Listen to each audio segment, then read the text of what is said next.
Hello. We are going to be talking about the British or the English explorers. We have talked about the Spanish and the conquistadors and how they took over North and South America, most of it. We have talked about the French and the French fur trade and how they settled in the Mississippi River Valley and up in Canada. And we have talked about how the French and the British raced each other to see who could find the Northwest Passage to the riches in Asia. We are going to go a little bit deeper into Sir Francis Drake and Henry Hudson right now. European countries were battling over land in America. Never mind the people who were already here, the Native Americans. By the mid 1500s, Spain was a very powerful country, and France and England were getting jealous. Sometimes the English would steal from Spain what Spain stole from the Native Americans. Spain had become rich from conquering the mighty Aztec and Incan empires, and Spanish ships full of gold were sometimes targets of English privateers. You guys, a privateer is just a pirate that was hired by a king or queen to go steal stuff. So Sir Francis Drake worked for the English queen, and she would order Sir Francis Drake as a privateer to go steal all the gold from the Spanish ships that they were trying to take back to Spain. So here he comes, Sir Francis Drake. They called him the Dragon. The Spanish called him the Dragon. Nobody could catch him. A privateer is a legal pirate. They've been given permission by a government, in this case, Queen Elizabeth I of England, to raid and rob or plunder another country's ships, in this case, Spain. It's only legal to the government granting power, but very uncool to the country being privateered. Okay, so here we go. Sir Francis Drake, look at his route while I'm reading this to you. You can see his route right here. It should look a little bit familiar. Whose route also looked like this? Very similar. Sir Francis Drake sailed around the world like Magellan before him. Only Sir Francis Drake pirated a lot along the way. He sailed through the Straits of Magellan to the Pacific. Only one ship survived that treacherous journey, but with his lone ship, the Golden Hind, he pirated many unguarded Spanish ships along the west coast of South America. Over here.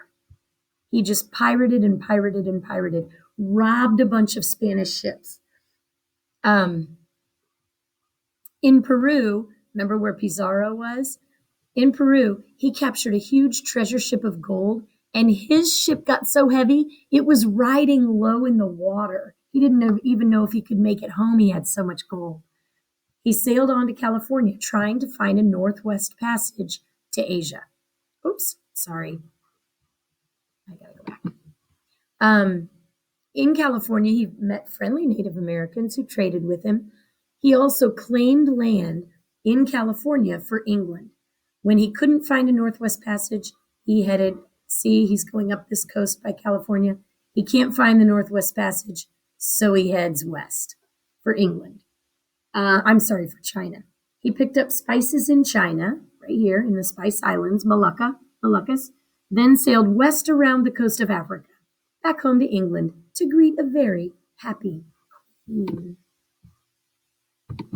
Oops, sorry. I think it's touchy. Queen Elizabeth is so happy.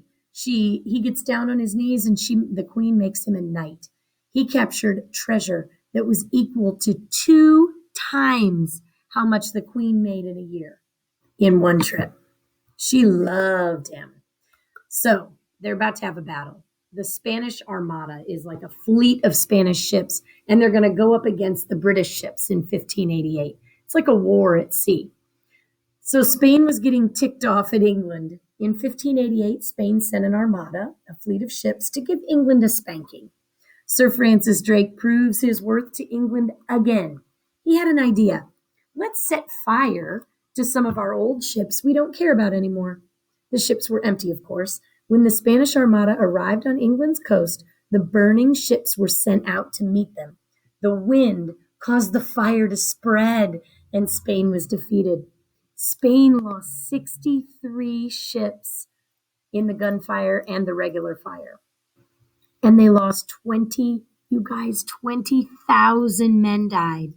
And England lost 0 ships, besides the one they purposely set fire to, and 100 men. This was the beginning of a shift in power. England and France were beginning to surpass Spain in strength and conquest of America.